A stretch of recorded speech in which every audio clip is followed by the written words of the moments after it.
En 2025, un bouleversement majeur a secoué les relations économiques entre l'Afrique et l'Europe. Tandis que les exportations africaines vers l'Europe diminuaient, les prix des matières premières cruciales, telles que le cobalt, l'or et l'uranium, ont explosé sur les marchés mondiaux. Ibrahim Traoré, figure montante de ce changement, incarne cette rupture audacieuse. Ce basculement soudain pourrait-il redéfinir l'ordre économique mondial ? Les décisions stratégiques prises aujourd'hui par les leaders africains marquent-elles un tournant décisif pour l'avenir de l'Afrique et de l'Europe ? Le basculement économique amorcé par l'Afrique en 2025 marque un tournant décisif dans la relation entre le continent et l'Europe. Les exportations africaines vers l'Europe diminuent, mais l'Afrique, dirigée par des leaders comme Ibrahim Traoré, commence à redéfinir les règles du jeu économique mondial. Le prix des matières premières, comme le cobalt et l'or, a explosé, dévoilant la fragilité d'un système dépendant.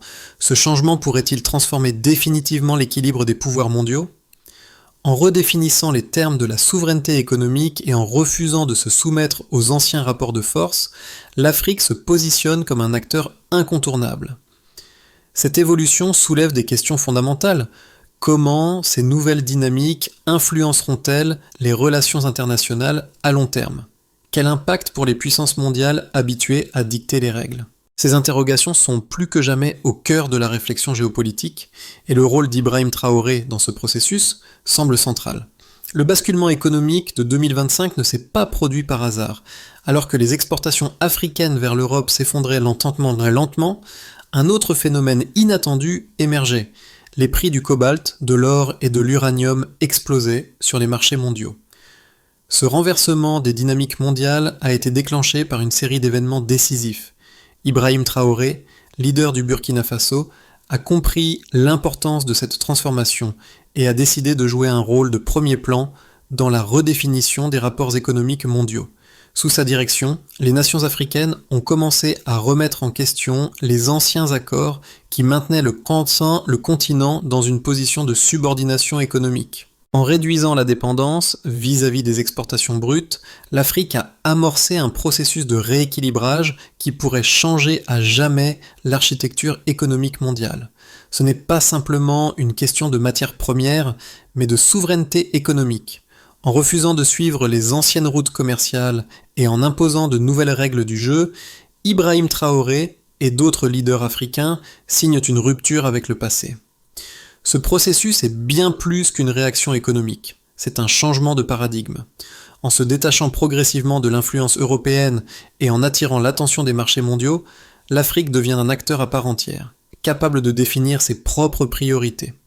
Le prix des matières premières n'est plus seulement dicté par les acteurs traditionnels, mais est désormais une variable contrôlée par des pays africains déterminés.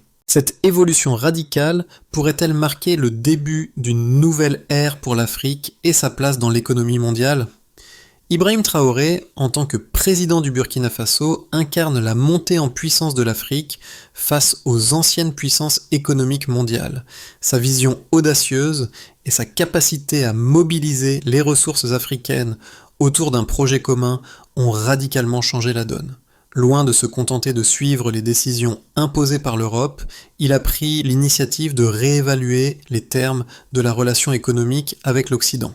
À travers des actions concrètes, telles que la réduction des exportations brutes et l'appel à la création de raffineries locales, Traoré a démontré que l'Afrique ne se contenterait plus de rester une simple réserve de ressources naturelles. Son influence s'est rapidement étendue au-delà des frontières du Burkina Faso, galvanisant d'autres leaders africains à remettre en question le modèle économique qui dominait le continent depuis des décennies.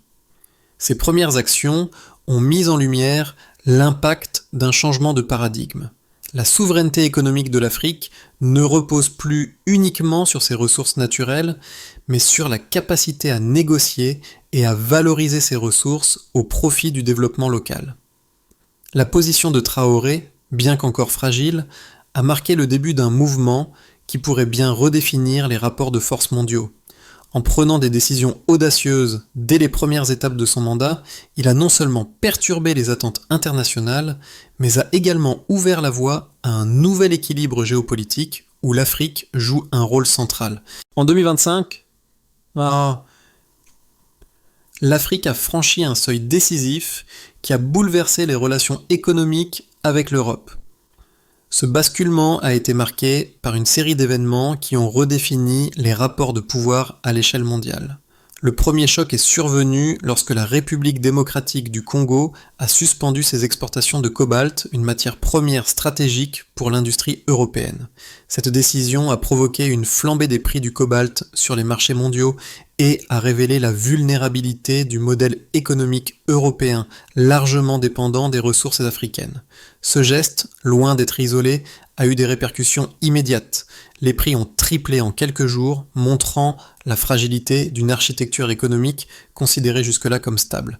Mais ce n'était que le début. Quelques semaines plus tard, l'annonce d'un accord entre plusieurs pays africains pour suspendre simultanément leurs réserves d'euros a choqué le monde. Plus de 30 milliards de dollars ont été retirés des coffres européens en l'espace de quelques heures. L'impact de ce geste a été instantané. L'euro a perdu de sa valeur, les bourses mondiales ont tremblé et les chaînes de production en Europe, notamment dans les secteurs automobiles et énergétiques, ont commencé à se ralentir. Les gouvernements européens ont réagi par des mesures d'urgence, organisant des sommets pour tenter de gérer la crise qui se profilait. Mais l'Afrique n'a pas cédé à la pression. Bien au contraire, les actions entreprises par des leaders comme Ibrahim Traoré ont consolidé la détermination du continent. En parallèle, l'Union africaine a fait un pas supplémentaire en publiant la déclaration de souveraineté économique, un document historique qui a cimenté la position de l'Afrique sur la scène internationale. Cette déclaration a souligné la volonté du continent de prendre son destin en main en réorientant ses relations économiques vers des partenaires plus diversifiés, notamment la Chine, l'Inde et les pays du Golfe. La décision de suspendre les exportations de matières premières bois brutes et d'imposer des normes plus strictes pour le raffinage local a ouvert la voie à une transformation radicale de l'économie africaine. Les investissements étrangers se sont alors tournés vers des projets d'infrastructures locales, notamment des raffineries et des usines de transformation, permettant à l'Afrique de garder une plus grande part de la valeur créée. Les entreprises européennes, prises au dépourvu, ont dû adapter leur stratégie pour sécuriser leur approvisionnement en matières premières et éviter des pénuries qui pourraient paralyser leur production. Les pays africains, quant à eux, ont gagné en autonomie et ont pu négocier des contrats plus avantageux. Le marché mondial des matières premières a été redéfini et l'Afrique, loin de rester un simple fournisseur, a pris une place de plus en plus centrale dans la chaîne de valeur mondiale.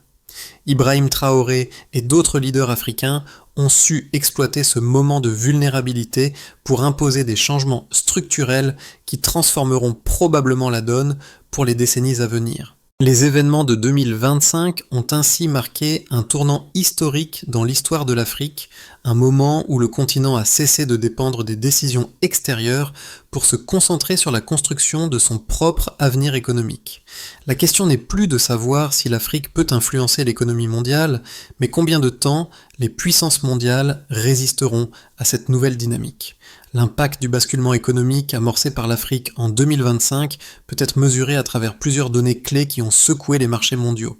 Le premier indicateur de cette transformation a été l'envolée du prix du cobalt, qui a triplé en l'espace de quelques jours après l'annonce de la suspension des exportations par la République démocratique du Congo. Le cobalt, essentiel à l'industrie des batteries et à la production d'énergie renouvelable, représente près de 90% des importations de ce métal par l'Europe.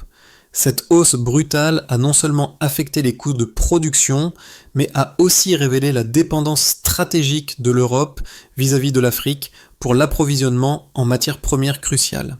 Cette vulnérabilité a eu des répercussions immédiates sur plusieurs secteurs, notamment l'industrie automobile, où les prix des véhicules électriques ont augmenté de 15% en quelques mois, rendant les constructeurs européens moins compétitifs sur le marché mondial.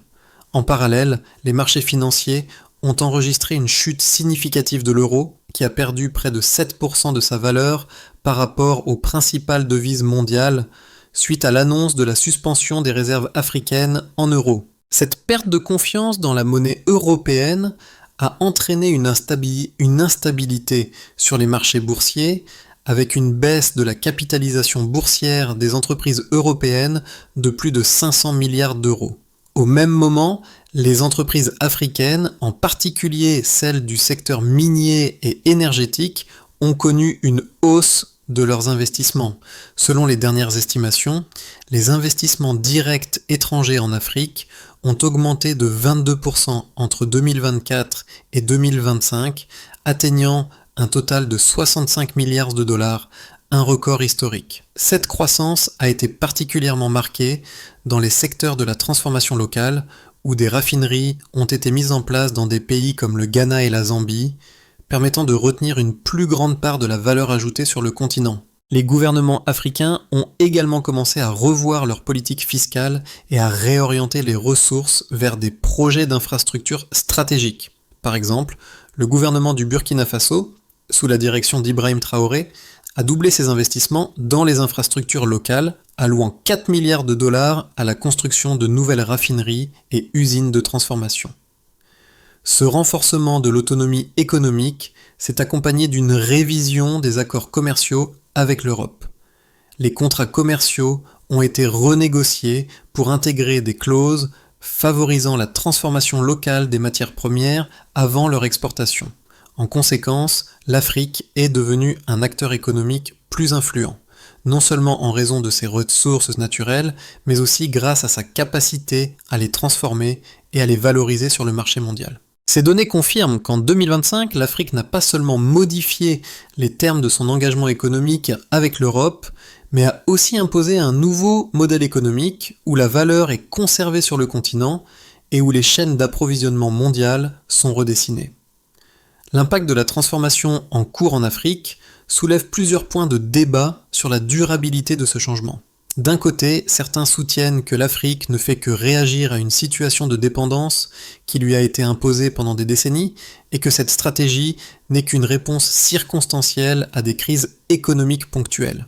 Selon cette perspective, les mouvements entrepris par des pays comme le Burkina Faso ou le Congo, bien que significatifs, seraient insuffisants pour remodeler durablement les rapports de force mondiaux. Ces critiques affirment qu'une fois les tensions passées et les prix des matières premières stabilisés, l'Afrique pourrait bien revenir aux anciennes pratiques de soumission économique, en raison de la pression exercée par les marchés mondiaux et la concurrence de nouveaux acteurs, comme la Chine ou l'Inde. D'autre part, une vision plus optimiste considère que ce basculement est bien plus qu'une simple réaction, mais le début d'un véritable processus de redéfinition de la place de l'Afrique dans l'économie mondiale. Selon cette analyse, les décisions prises par des leaders comme Ibrahim Traoré et d'autres dirigeants africains ne sont pas des gestes isolés, mais des initiatives coordonnées qui visent à établir une souveraineté économique durable. En transformant les ressources naturelles en valeur ajoutée sur le continent et en imposant des conditions plus favorables dans les accords commerciaux, l'Afrique crée les bases d'une indépendance économique à long terme. Ces actions ne sont pas seulement une négociation sur les prix des matières premières, mais une révision complète des structures économiques et politiques héritées du passé colonial. Le modèle actuel repose sur une vision duale du monde, où l'Europe et l'Amérique du Nord dictent les termes du commerce international. Mais l'Afrique, par l'entremise de ses dirigeants, cherche à renverser cet ordre en exploitant ses propres ressources pour stimuler son développement local. Ce processus est encore en cours, mais il a déjà montré qu'une autre voie était possible. L'avenir de cette transformation dépendra de la capacité des pays africains à maintenir leur unité et à avancer ensemble, tout en restant suffisamment flexible pour s'adapter aux défis géopolitiques et économiques mondiaux. L'Afrique a franchi un seuil critique en 2025, un point de non-retour qui a transformé ses relations économiques avec le reste du monde. Ce n'était pas simplement un ajustement ponctuel, mais une reconfiguration stratégique du pouvoir économique. Ibrahim Traoré, à la tête de cette révolution, a imposé une nouvelle vision pour son pays et pour le continent. En choisissant de suspendre les exportations de matières premières non transformées, les dirigeants africains ont envoyé un message clair. L'Afrique ne sera plus une simple réserve de ressources, mais un acteur majeur sur la scène mondiale. Cette décision, bien que risquée, a déjà commencé à produire des effets notables. En l'espace de quelques mois, les pays africains ont vu une augmentation significative de leurs investissements dans des projets locaux tels que les raffineries et les infrastructures de transformation. Ce n'est pas une simple réplique des anciennes stratégies de dépendance, mais un véritable saut en avant vers une économie plus autonome. La rupture n'est plus un concept théorique, mais une réalité tangible, portée par des actions concrètes qui redéfinissent les rapports de force mondiaux. L'Afrique, longtemps soumise, est désormais prête à dicter ses propres règles. Les répercussions du basculement économique en Afrique sont déjà visibles et marquent un tournant majeur pour les relations internationales. L'un des impacts immédiats de la suspension des exportations de matières premières par les pays africains a été la montée en flèche des prix des ressources stratégiques telles que le cobalt, l'or et l'uranium. Cette explosion des prix a révélé la fragilité du système économique européen dépendant de ces matières premières pour alimenter ses industries.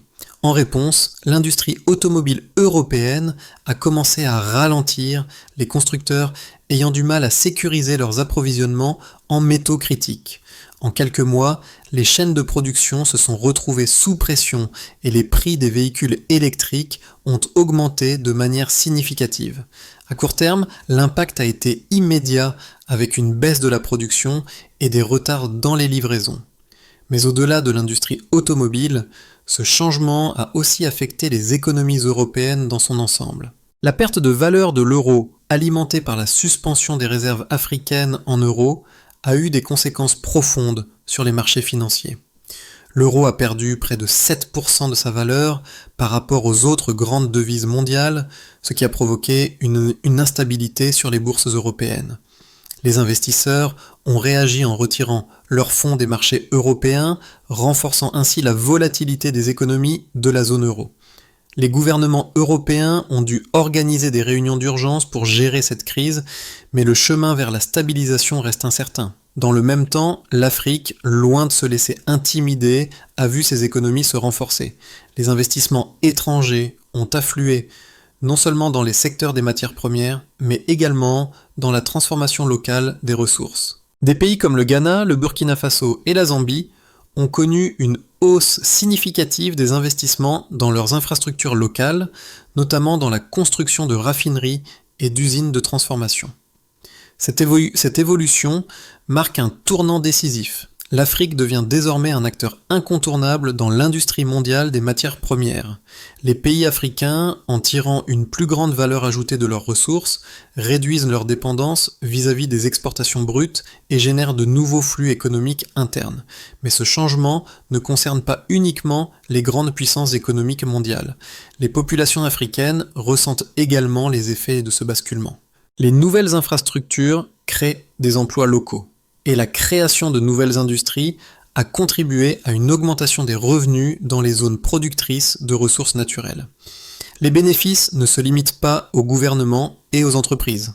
Les communautés locales en profitent également, renforçant ainsi la stabilité sociale et économique du continent. Si cette dynamique continue, l'Afrique pourrait bien devenir un pôle économique autonome, capable de dicter ses propres règles sans dépendre des forces extérieures.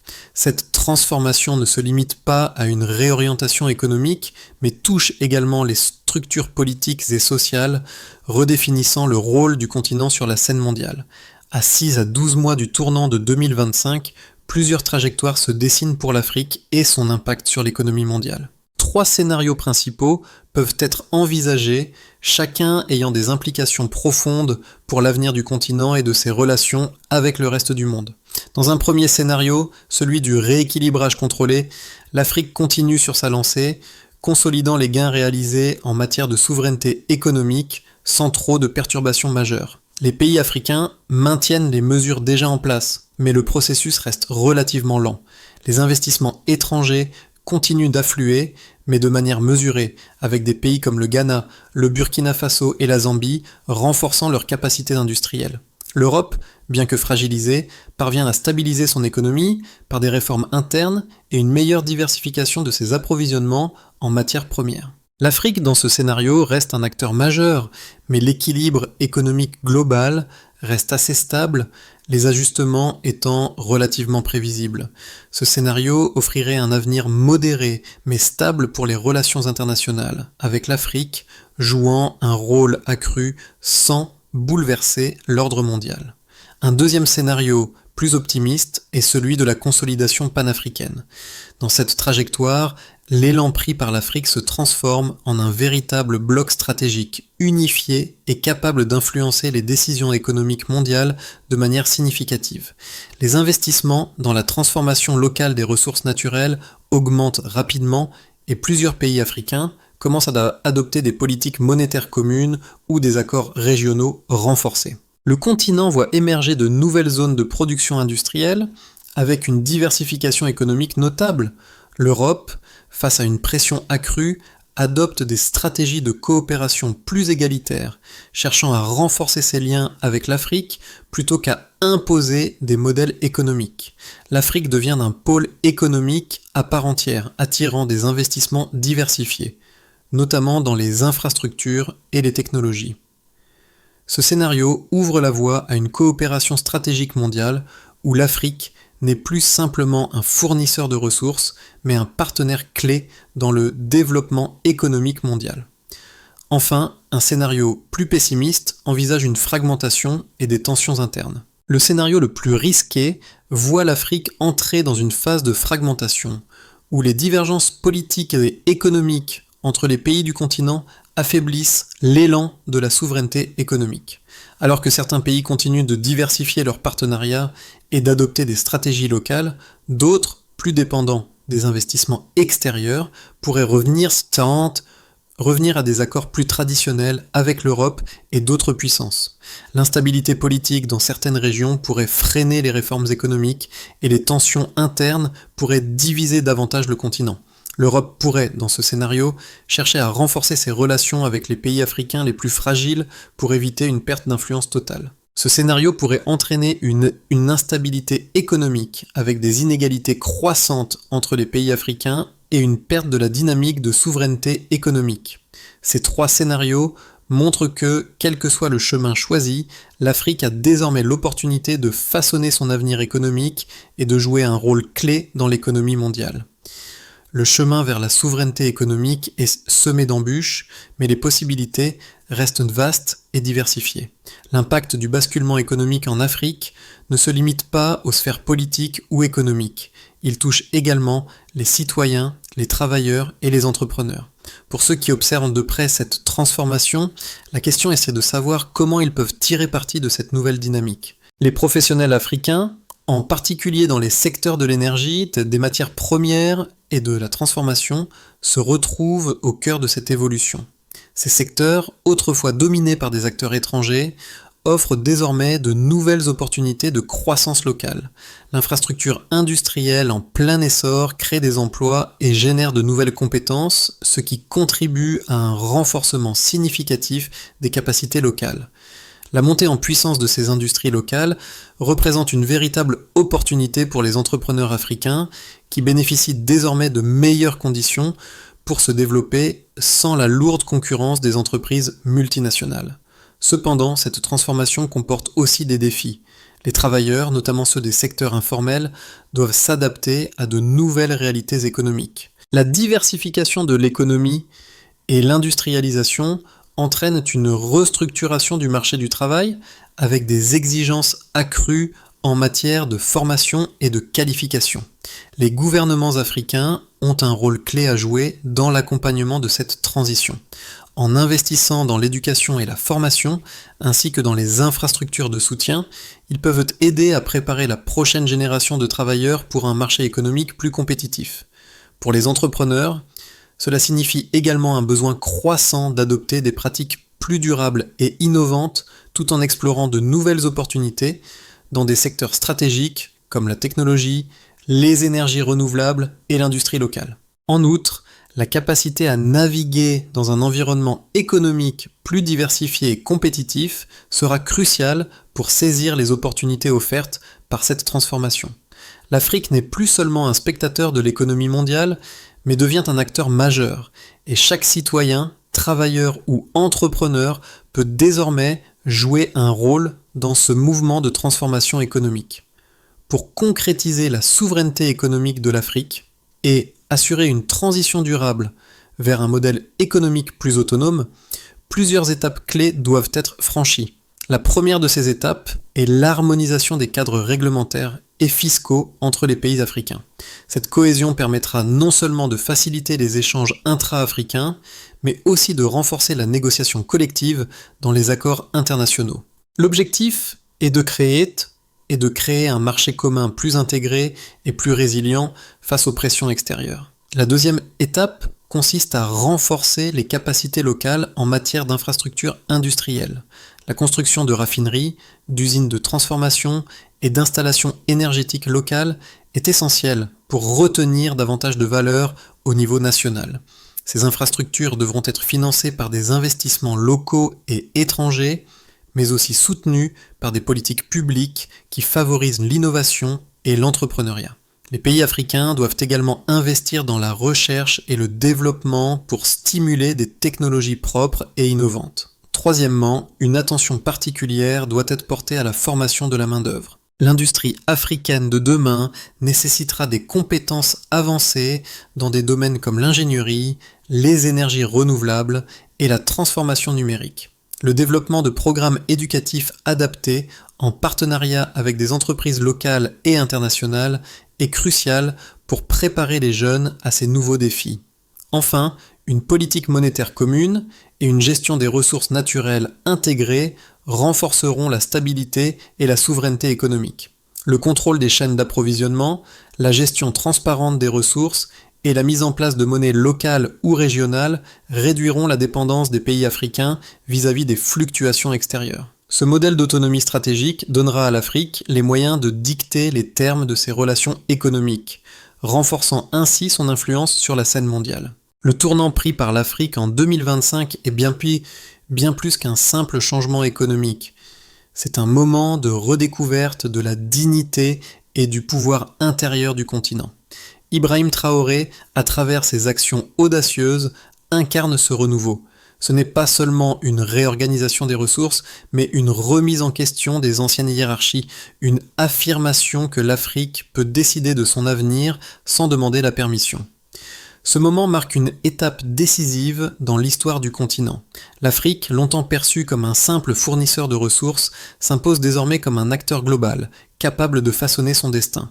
Le chemin vers cette souveraineté économique ne sera pas sans obstacle, mais il est désormais clair, l'Afrique a choisi de prendre le contrôle de son avenir. À mesure que ce changement se concrétise, c'est toute une génération qui se lève, prête à écrire une nouvelle page de l'histoire économique mondiale.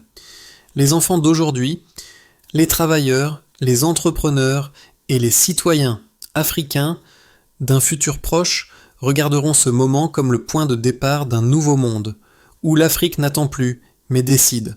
L'avenir est entre ses mains, et il est porteur de promesses. Le basculement économique initié par l'Afrique en 2025 ne trace pas seulement une nouvelle carte géopolitique, il ouvre aussi un espace de réflexion pour chacun.